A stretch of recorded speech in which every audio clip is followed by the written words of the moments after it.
we are exploring our changing shorelines, New York City's climate change initiatives. The East Side Coastal Resiliency Project spans 25th to Montgomery Street. We'll be walking 25th Street to Houston Street in this video. The coastline is being elevated, a seawall with gates are being constructed. There will be 18 gates in total. Natural wetlands will be restored in some areas, and native plants will be planted. The East Side Coastal Resiliency Project began in late 2020 and will continue into 2026. This will reshape 2.5 miles, or 4.02 kilometers of Lower Manhattan's waterfront. Construction is being done in phases, allowing access to the East River parks. A $335 million federal grant funded design and construction, and New York City funded the rest at $1.45 billion. Stuyvesant Cove Park runs along the East River from 23rd to 18th Street. The park was closed at the end of 2020 and recently reopened. The newly designed waterfront looks nice. The ground has been elevated 8 feet, or 2.44 meters, and native plants have been planted. We can see the seawall in this video and the gates. The seawall is about 10 feet tall, or 3.05 meters. The seawall will consist of flip walls, rolling gates, and swing gates. They will close during superstorms to prevent flooding and protect infrastructure. As politics go, change happens ever so slowly. The East Coast Resiliency Project was a decade in the making.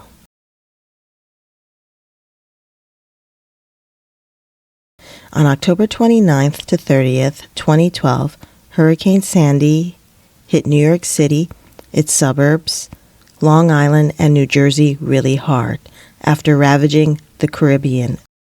All road tunnels leading into Manhattan except the Lincoln Tunnel were flooded. Train tunnels were also flooded, and the stock market was closed for 2 days. It's estimated that it cost $19 billion in damages to New York City and $32.8 billion in damages to New York State as a whole. 250,000 vehicles were destroyed. Hundreds of thousands lost power as some of our power plants flooded and blew. More than 600,000 housing units were destroyed in New York and New Jersey. 51 square miles, or 132 kilometers of New York City were flooded, affecting 443,000 residents and 88,700 buildings. 600,000 housing units were destroyed in New York and New Jersey. Hurricane Sandy's size was massive. She spanned 900 miles in diameter, or 1,450 kilometers. The entire eastern seaboard of the U.S. was affected. Sandy's tides were over 14 feet, about 4.27 meters.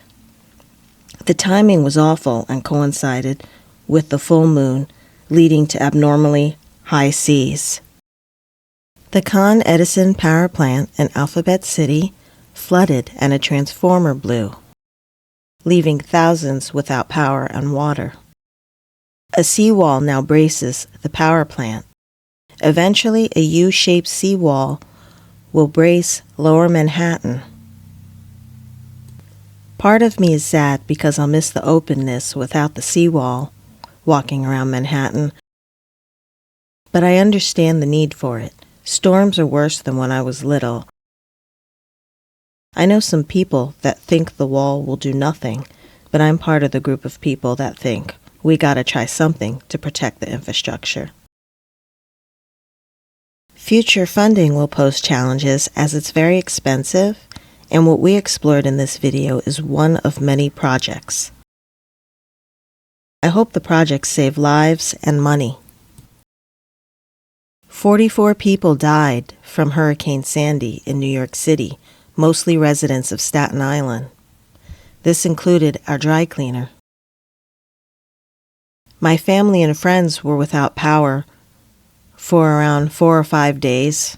I can't quite recall. It was over a decade ago.